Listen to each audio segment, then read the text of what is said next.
வணக்கம். இது வசந்தன் டிவியின் மாலை நேர பிரதான செய்திகள். முதலில் தலைப்புச் செய்திகள்.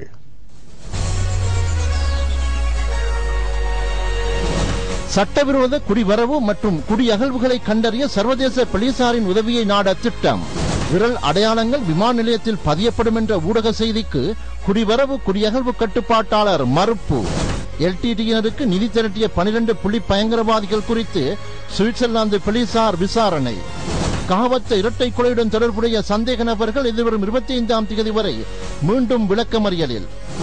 கிழக்கில் சகல மீள்குடியேற்றங்களையும் பூர்த்தி செய்ய ராணுவத்தினரும் பங்களிப்பு. ஆயுட்கால சிறை தண்டனை விதிக்கப்பட்டுள்ள எகிப்து முன்னாள் ஜனாதிபதி ஹோஸ்னி முபாரக்கின் உயிருக்கு ஆபத்து. இனி விரிவான செய்திகள். சட்டவிரோதமாக குடிவரவு மற்றும் குடியகழ்வுகளை கண்டறிய சர்வதேச போலீசாரின் உதவியை பெற நடவடிக்கைகள் எடுக்கப்பட்டுள்ளன. பாதுகாப்பு செயலாளர் கோட்டாபய ராஜபக்ச தலைமையில் புதிய வேலைத்திட்டம் அமல்படுத்தப்பட்டுள்ளது. சட்டவிரோத குடிவரவு மற்றும் குடியகழ்வினை தடுக்கும் இந்த புதிய வேலைத்திட்டத்தினை குடிவரவு குடியகழ்வு திணைக்களம் மற்றும் சர்வதேச போலீசார் கூட்டாக இணைந்து அமல்படுத்த உள்ளனர். சர்வதேச போலீசின் புள்ளிவிவர செயல்பாட்டு தொகுதியின் சேவையினை பயன்படுத்தல் மற்றும் அவசர சான்றிதழ்களை வழங்கும் சேவை பாதுகாப்பு அமைச்சில் இன்று ஆரம்பித்து வைக்கப்பட்டன. அரச பாதுகாப்பு மற்றும் நகர அபிவிருத்தி அமைச்சின் ஆலோசனைக்கு அமைய இந்த வேலைத்திட்டம் அமல்படுத்தப்பட்டுள்ளது. இதற்கு கனடா அரசாங்கத்தின் உதவியும் கிடைக்கப்பெற்றுள்ளது.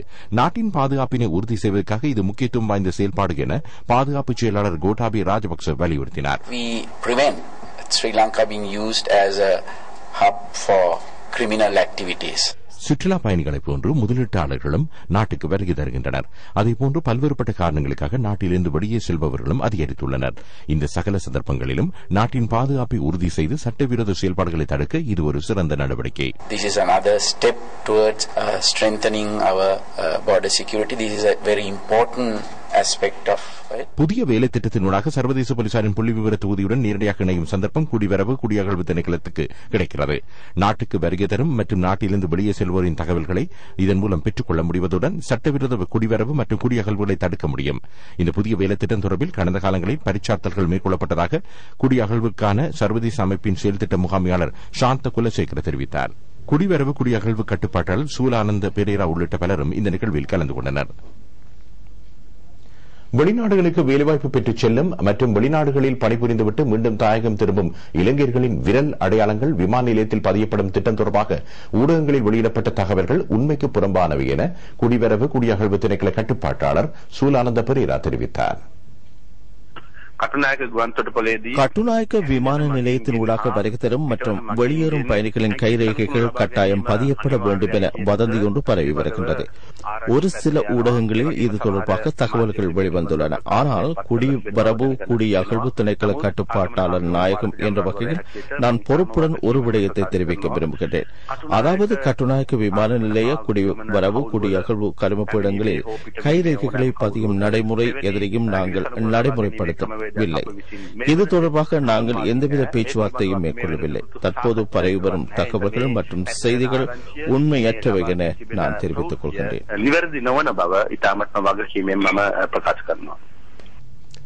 எல்டிடி அமைப்புக்கு நிதி சேகரித்த 12 எல்டிடி உறுப்பினர்கள் தொடர்பான விசாரணையை சுவிட்சர்லாந்து பாதுகாப்பு தரப்பினர் மேற்கொண்டுள்ளனர். எல்டிடி அமைப்புக்கு நிதி சேகரிக்கப்பட்ட சம்பவம் தொடர்பாக நெதர்லாந்து பத்திரிகை ஒன்று செய்தி வெளியிட்டதை அடுத்து சுவிஸ் பாதுகாப்பு தரப்பினர் தமது விசாரணைகளை ஆரம்பித்துள்ளனர்.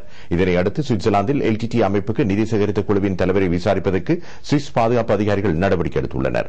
இதற்கு முன்னர் சுவிஸ் பாதுகாப்பு அதிகாரிகள் இந்த விடயம் தொடர்பில் முன்னணி எல்டிடி ஆதரவாளர்கள் 25 பேரிடம் விசாரணைகளை மேற்கொண்டுள்ளனர். அவர்களில் பலர் குற்றவாளிகளாக இனம் காணப்பட்டு சிறையில் அடைக்கப்பட்டுள்ளனர்.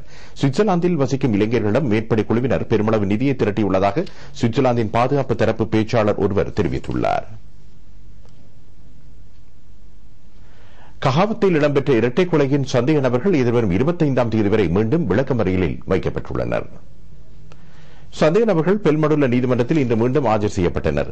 படுகொலைக்கு பயன்படுத்தியதாக சந்தேகிக்கப்படும் முச்சக்கர வண்டி 50 லட்சம் ரூபாய் பிணை ஒப்பந்தத்தின் பேரில் விடுவிப்பதற்கு உத்தரவிடப்பட்டது.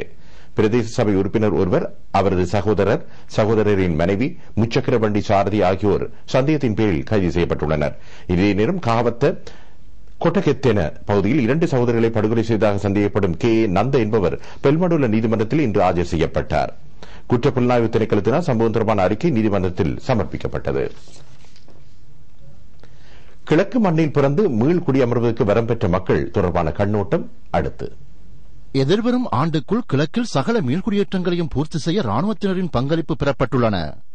கிழக்கு மாகாணம் LTTயினரின் பிடியிலிருந்து மீட்டெடுக்கப்பட்டதன் பின்னர் 21,000 குடும்பங்கள் வாகரை, சம்பூர் உள்ளிட்ட பிரதேசங்களில் மீள்குடியமர்த்தப்பட்டனர். 2006ஆம் ஆண்டு ஆகஸ்ட் மாதம் தொடக்கம் அவர்களை தமது இருப்பிடங்களில் மீள்குடியமர்த்தும் பணிகள் அரசினால் முன்னெடுக்கப்பட்டன. இதன்போது தமது இருப்பிடங்களில் குடியமராத 1288 பேர் வாகரை, கிளிவட்டி பிரதேசத்தில் தொடர்ந்தும் தங்கியுள்ளனர். இடம்பெயர்ந்த 56 குடும்பங்களுக்காக வீடுகள் நிர்மாணிக்கப்பட்டுள்ளன.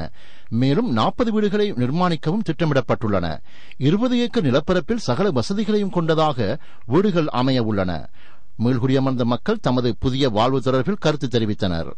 ராணுவ தளபதி அவர்கள் எங்களுக்கு இது 3 மாச பெரும் கஷ்டத்தில் மத்தியில இந்த வீடு அமைச்சு தந்து எங்களை ஒரு நல்ல ஒரு வழிக்கு இட்டு தந்திருக்காங்க. நாங்க மிகவும் நன்றி செலுத்துகிறோம். எங்களுக்கு 7 வருடகாலமாக நாங்க அகதி முகாம்களில் வாழ்ந்து வந்த எங்களுக்கு இப்படி ஒரு வீடு அமைத்து ராணுவத்தினரா எங்களுக்கு தந்ததுக்கு மிகவும் அவங்களுக்கு நன்றி தெரிவித்துக் கொள்றோம். அத்தோடு எங்களுக்கு இன்னும் கல்வி வசதிகள், போக்குவரத்து வசதிகள், மற்றது மின் வசதிகள் என்பவற்றை செய்து வருவாங்கன்ற நம்பிக்கையோடு நாங்கள் இந்த வீட்டில் வசித்து வருகிறோம். பின்னவல யானைகள் சரணாலயத்தில் வித்தியாசமான ஒரு நிகழ்வு நேற்று இடம்பெற்றது.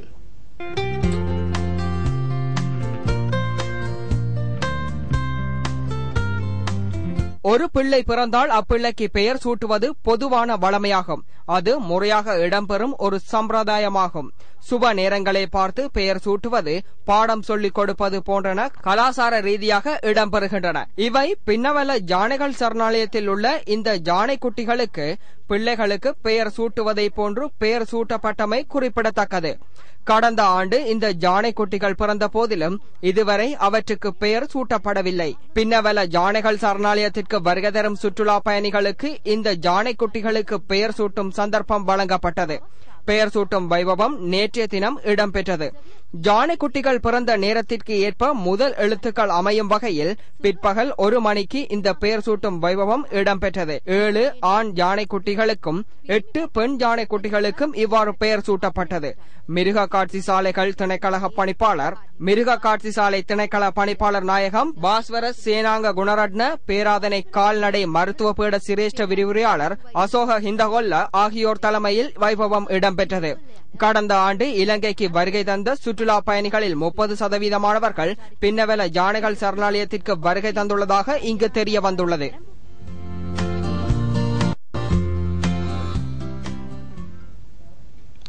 பதினைந்தாவது ஆசிய கனிஷ்ட மீவல்லுநர் விளையாட்டு விழாவில் 400 மீட்டர் ஓட்டப் போட்டியில் தங்கப்பதக்கத்தை வென்று சப்ரகமு மாகாணத்துக்கு புகழை ஈட்டிக் கொடுத்த சிவாந்தி குமார ரட்நாயக்கவுக்கு மாகாண முதலமைச்சர் மஹிபால ஹேரத் 5 லட்சம் ரூபாவை அன்பளிப்பாக வழங்க தீர்மானித்துள்ளார். இவ்விளையாட்டு விழாவில் 400 மீட்டர் ஓட்டப் போட்டியில் தங்கப்பதக்கம் வென்ற இவர் கேகாலை மாவட்டத்தின் ரம்புக்கணையில் பிறந்து ஹிரிவடுன்ன வித்யாலயத்திலும் பின்னர் கேகாலை சென்ட் ஜோசப் மகளிர் கல்லூரியிலும் கல்வியை தொடர்ந்து விளையாட்டுத் துறையில் கூடிய ஈடுபாடு காட்டியுள்ளார். தான் பிறந்த ஊரில் உருவான சிவந்தி குமார ரத்நாயக்கவின் வெற்றியை கேள்விப்பட்டவுடன் அவரது பெற்றோருக்கு முதலமைச்சர் வாழ்த்து தெரிவித்துள்ளார். பின்னர் ஊடகங்களுக்கு கருத்து தெரிவித்த முதலமைச்சர் மஹிபால ஹேரத் சபரகமோவிற்கு மட்டுமன்றி முழு நாட்டுக்கும் புகழை ஈட்டிக் கொடுத்த சபரகமோ ஈண்டெடுத்த புதல்வியை பாராட்டி கேகாலை நகர மண்டபத்தில் விசேட வைபவம் ஒன்று ஏற்பாடு செய்யப்படும் என்றும் அவர் தெரிவித்தார். ஒலிம்பிக் பதக்கத்தை இலங்கைக்கு பெற்றுக் கொடுத்த வீராங்கனை சுரந்திகா ஜெயசிங்கவும் சபரகமுவை பிறப்பிடமாக கொண்டவர். கடந்த ஆண்டு அகில இலங்கை விளையாட்டு விழாவில் மகளிர் பிரிவில் சபரகமோ வீராங்கனைகள் 2வது இடத்தை பெற்றுக்கொண்டதுடன் சாதாரண தரம் மற்றும் 5ஆம் ஆண்டு புலமை பரிசில் பரீட்சைகளிலும் சபரகமோ மாணவர்கள் திறமை காட்டியதையிட்டு தான் பெருமகிழ்ச்சி அடைவதாகவும் மாகாண முதலமைச்சர் மஹிபால ஹேரத் தெரிவித்துள்ளார். சபரகமு மாகாணத்தில் உள்ள 50 மாணவர்களிலும் குறைவான 250 பாடசாலைகளை அபிவிருத்தி செய்வதற்கான விசேட வேலை திட்டம் ஆரம்பிக்கப்பட்டுள்ளது. 50 மாணவர்களிலும் குறைவான எண்ணிக்கையை கொண்ட ரத்தினபுரி மற்றும் கேகாலை மாவட்டங்களில் உள்ள கிராமப்புற பாடசாலைகளை அபிவிருத்தி செய்வதற்கு விசேட வேலை திட்டங்கள் முன்னெடுக்கப்பட்டுள்ளதாக மாகாண கல்விப் பணிப்பாளர் ஆர் அபேசிங்க தெரிவித்துள்ளார். எட்டியாந்தோட்டை மகவில வரக்காகுட வித்யாலயத்தில் இடம்பெற்ற வைபவம் ஒன்றில் கலந்து கொண்டு உரையாற்றும் போதே அவர் இதனை தெரிவித்தார். இப்பாடசாலையில் இதுவரை நிலவிய கட்டட குறைபாட்டை நீக்கும் வகையில் சபரகமு மாகாண சபை நிதி ஒதுக்கீட்டிலிருந்து 20 லட்சம் ரூபாய் செலவில் நிர்மாணிக்கப்பட்ட புதிய வகுப்பறை கட்டடம் இன்று திறந்து வைக்கப்பட்டது. காகாலை மாவட்ட பாராளுமன்ற உறுப்பினர் கனக ஹீரத் புதிய கட்டிடத்தை திறந்து வைத்தார். பின்தங்கிய பாடசாலைகளின் பௌதீக வள மற்றும் மனிதவள குறைபாட்டை நீக்குவதற்கு தேவையான சகல நடவடிக்கைகளையும் மாகாண சபை மேற்கொண்டு வருகின்றது. இவ்வைபவத்தில் எட்டியாந்தோட்டை பிரதேச சபை உறுப்பினர் யூடி வசந்த உட்பட உயர் கல்வி அதிகாரிகள் பலரும் கலந்து கொண்டனர். சாரதியை தாக்கிவிட்டு முச்சக்கர வண்டியை கடத்திச் செல்ல முயற்சித்த போது முச்சக்கர வண்டி வீதியை விட்டு விலகி விபத்துக்குள்ளானது. கொழும்பிலிருந்து தம்புளைக்கு செல்வதற்கு வாடகைக்கு அமர்த்தப்பட்ட முச்சக்கர வண்டியை கடத்த முயற்சித்த வேளையிலேயே இந்த சம்பவம் இடம்பெற்றுள்ளது. 3 பேர் முச்சக்கர வண்டியின் சாரதியை தாக்கிவிட்டு அதனை கடத்திச் செல்வதற்கு முயற்சித்துள்ளனர். தம்புளை பல்வெஹர வலேகட பிரதேசத்தில் இந்த சம்பவம் இடம்பெற்றுள்ளது. முச்சக்கர வண்டியை கடத்திச் செல்லும் போது வீதியை விட்டு விலகிச் சென்று தம்புளேர் ரந்தனி வெவ குளத்தில் விழுந்துள்ளது.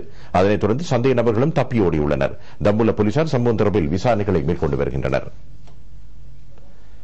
கொடிய யுத்தத்தில் சிக்கொண்டிருந்த எமது நாட்டையும் மக்களை மீட்டெடுத்த ஜனாதிபதி மஹிந்த ராஜபக்ச நாம் எதிர்கொள்ளும் இடர்களையும் அவரே களைவார் என தனியார் போக்குவரத்து துறை அமைச்சர் சிபி ரட்நாயக்க தெரிவித்துள்ளார். பிறக்கவுள்ள குழந்தைகளின் உளவளர்ச்சியை மேம்படுத்தும் நோக்கில் அம்பகமுவ பிரதேச சபைக்குட்பட்ட சுமார் 300 கர்ப்பிணி தாய்மாருக்கு அழகியல் மற்றும் விறுவிறை மூலம் அவர்களின் உள்ளத்தினை விருத்தி செய்யும் செயலமர்வு அம்பகமுவ பிரிவினா விகாரையில் நடைபெற்றது. இதில் கலந்து கொண்டு உரையாற்றும் போதே அமைச்சர் சிபி ரத்நாயக்க இதனை தெரிவித்தார். மன்னாரில் கிராமிய குடிநீர் திட்டத்தை அமல்படுத்த நடவடிக்கை எடுக்கப்பட்டுள்ளது. அமைச்சர் தினேஷ் குணவர்தன மன்னாருக்கு மேற்கொண்ட விஜயத்தின் போது இது தொடர்பான திட்டத்தை முன்னெடுப்பதற்கு தீர்மானிக்கப்பட்டது. தற்போது குறித்த சில பகுதிகளுக்கு மாத்திரம் மேற்கொள்ளப்படும் தோட்டக்காடு நீர் விநியோக திட்டத்தை சென்று பார்வையிட்ட அமைச்சர் அதனை மேலும் அபிவிருத்தி செய்வது தொடர்பாகவும் ஆராய்ந்துள்ளார். இதனை மேலும் விரிவுபடுத்தி குடிநீர் விநியோக திட்டத்தை விரிவுபடுத்த நடவடிக்கை எடுக்கப்பட உள்ளது. தோட்டக்காடு குடிநீர் விநியோக திட்டத்தை பார்வையிட்ட அமைச்சர் பேசாலையில் 1968 ஆண்டு காலப்பகுதியில் தனது தகப்பனாரான பிலிப் குணவர்தன கைத்தொழில் மற்றும் கடற்றொழில் அமைச்சராக இருந்தபோது அடிக்கல் நாட்டப்பட்டு ஆரம்பித்து வைக்கப்பட்ட டின்மீன் மற்றும் ஜாடி தொழிற்சாலையையும் நேரில் சென்று பார்வையிட்டார். நாட்டின் பல பாகங்களிலும் இடம்பெற்ற நிகழ்வுகளின் தொகுப்பு அடுத்து.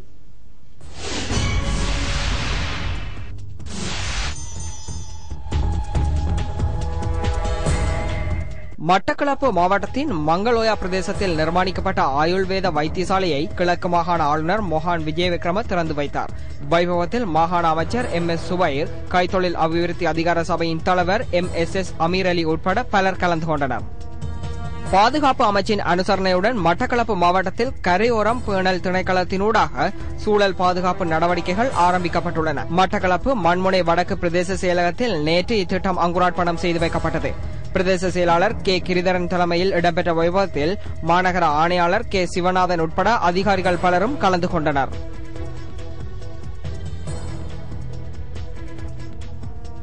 குருநாகல், கால்லேகம, மசாகிரிய, குர்ஆன், மத்ரசா மற்றும் ஆங்கில கல்வி கற்கை நிலையம் ஆகியன திறந்து வைக்கப்பட்டன. நிலைய தலைவர் சப்ராஸ் அபுபக்கர் தலைமையில் இடம்பெற்ற வைபவத்தில் ITN பணிப்பாளர் புரவலர் காசிம் உமர் பிரதம அதிதியாக கலந்து கொண்டார். பாராளுமன்ற உறுப்பினர் தயாசிரி ஜெயசேகர, மாகாண சபை உறுப்பினர் ரிஸ்வி ஜவஹர் ஷா, குருநாகல் மாநகர சபை உறுப்பினரும் ஸ்ரீலங்கா சுதந்திர கட்சி குருநாகல் மாவட்ட அமைப்பாளருமான அப்துல் சத்தார் உட்பட பலர் கலந்து கொண்டனர். மூதூர் சேனையூர் மத்திய வங்கி வீதி 102.3 மில்லியன் ரூபாய் செலவில் புனரமைக்கப்படவுள்ளது. புனரமைப்பு பணிகளை அமைச்சர் ALM அதாவுல்லா ஆரம்பித்து வைத்தார். மாகாண அமைச்சர் MS உதுமா லெவே உட்பட பலர் இதில் கலந்து கொண்டனர். ஜப்பான் ஜெய்கா திட்டத்தின் கீழ் இதற்கான நிதி ஒதுக்கப்பட்டுள்ளது. வீதி கட்டமைப்பை சீர் செய்து கிராமங்களை நகரங்களுடன் இணைத்து அபிவிருத்தி செய்வதே இதன் நோக்கமாகும். 10.8 மில்லியன் ரூபாய் செலவில் தெஹியத்த கண்டியவில் 2 வீதிகள் புனரமைப்பு பணிகள் ஆரம்பித்து வைக்கப்பட்டன. மாகாண அமைச்சர் விமலவீர திசாநாயக்க தலைமையில் இடம்பெற்ற வைபவத்தில் மாகாண அமைச்சர் MS உதுமா லெவே உட்பட பலர் கலந்து கொண்டனர். வெள்ளவத்தை சைவ மங்கையர் வித்தியாலயத்தின் 80வது ஆண்டு நிறைவை முன்னிட்டு பழைய மாணவர் சங்கத்தினால் ஏற்பாடு செய்யப்பட்ட நடைபவனி ஊர்வலம் நேற்று நடைபெற்றது. பாடசாலையில் இருந்து ஆரம்பமான நடைபவனி காலி வீதி ஊடாக லோரன்ஸ் வீதியை சென்றடைந்து திம்ரி கஸ்யாய ஹென்றி பீரிஸ் மாவட்டத்தில் நிறைவடைந்தது. பசுமையுடன் இணைந்து கொள்வோம் என்னும் தொனிப்பொருளில் இந்த நடைபவனி இடம்பெற்றது.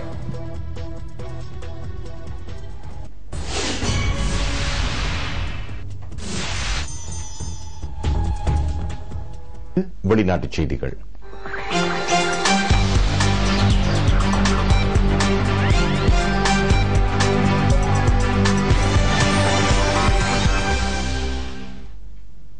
எகிப்தின் முன்னாள் ஜனாதிபதி ஹொஸ்னி முபாரக்கின் உடல்நிலை மோசமடைந்து வருவதாக வெளிநாட்டு வட்டாரங்கள் தெரிவிக்கின்றன. ஹொஸ்னி முபாரக் நோய்வாய்ப்பட்ட நிலையில் சிறைச்சாலை வைத்தியசாலையில் தீவிர கண்காணிப்பு பிரிவில் சிகிச்சை பெற்று வருவதாகவும் வெளிநாட்டு செய்திகள் உறுதிப்படுத்தியுள்ளன. உடல்நிலை மோசமடைந்துள்ளமையினால் இடையிடையே நினைவிழந்து காணப்படுவதாகவும் வைத்தியசாலை வட்டாரங்கள் தெரிவிக்கின்றன. எகிப்தில் கொலை சம்பவத்துடன் தொடர்புபட்டதாக குற்றம் சாட்டப்பட்டு அந்நாட்டு நீதிமன்றத்தினால் அவருக்கு ஆயுட்கால சிறை தண்டனை விதிக்கப்பட்டது. 84 வயது நிரம்பிய ஹொஸ்னி முபாரக் இருதய நோயினால் பாதிக்கப்பட்டுள்ளதாக வைத்தியசாலை வட்டாரங்கள் மேலும் தெரிவிக்கின்றன. தீவிர கண்காணிப்பு பிரிவில் சிகிச்சை பெற்று வரும் ஹொஸ்னி முபாரக்கை சந்திப்பதற்காக அவரது உறவினர்களுக்கு விசேட அனுமதி வழங்கப்பட்டுள்ளது. இனி மேலும் சில வெளிநாட்டு செய்திகளின் சுருக்கம். பிரான்ஸ் பொதுத் தேர்தலில் முதல் சுற்றில் கூடுதலான ஆசனங்களை ஜனாதிபதி பிரான்சுவா ஹொலாண்ட் தலைமையிலான சமோடமை கட்சி கைப்பற்றியுள்ளது. 570 ஆசனங்களுக்காக நடத்தப்பட்ட தேர்தலில் 46% வாக்குகளை ஹொலாண்ட் தலைமையிலான சமோடமை கட்சி பெற்றுள்ளது. முன்னாள் ஜனாதிபதி நிக்கோலஸ் சார்க்கோசியின் கட்சி 34% வாக்குகளையே பெற்றுள்ளது. இம்முறை தேர்தலில் குறிப்பிடத்தக்க வாக்குகள் நிராகரிக்கப்பட்டுள்ளதாக அரசியல் அவதானிகள் சுட்டிக்காட்டியுள்ளனர். பிரான்ஸ் பொதுத் தேர்தலின் 2ஆம் சுற்று வாக்கெடுப்பு எதிர்வரும் ஞாயிற்றுக்கிழமை ஆரம்பமாக உள்ளது. பாகிஸ்தான் பலுகிஸ்தான் மாநிலத்தில் குண்டு தாக்குதல் மேற்கொள்ளப்பட்டுள்ளது. சம்பவத்தில் 6 பேர் கொல்லப்பட்டதுடன் மேலும் 30க்கும் அதிகமானோர் காயமடைந்துள்ளதாக பாகிஸ்தான் பாதுகாப்பு தரப்பினர் தெரிவிக்கின்றனர். தொலை கட்டுப்பாட்டு கருவியை பயன்படுத்தி குண்டு வெடிக்க வைக்கப்பட்டுள்ளதாகவும் போலீஸ் விசாரணைகள் மூலம் தெரிய வந்துள்ளன. தாக்குதலுக்கான பொறுப்பை இதுவரை எவரும் ஏற்றுக்கொள்ளவில்லை. இது அல் கொய்தா அமைப்பினரால் மேற்கொள்ளப்பட்ட தாக்குதலாக இருக்கலாம் என அந்நாட்டு பாதுகாப்பு தரப்பினர் சந்தேகம் வெளியிட்டுள்ளனர். அடுத்து விளையாட்டுச் செய்திகள்.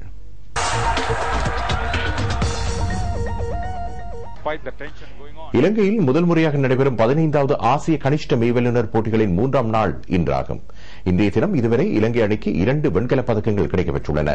110 மீட்டர் தடை தாண்டி ஓட்டப் போட்டியில் விராஜ் ரந்தனிய 13.94 செகண்ட்களில் இலக்கை எட்டி இலங்கைக்கு வெண்கலப் பதக்கத்தை உரித்தாக்கினார். மகளிருக்கான 3000 மீட்டர் தடை தாண்டி ஓட்டப் போட்டியில் RAP ஜயமினி இலங்கைக்கு வெண்கலப் பதக்கத்தை பெற்றுக் கொடுத்தார். இன்றைய போட்டிகளை காண ஜனாதிபதி மஹிந்த ராஜபக்சவும் வருகை தந்திருந்தார்.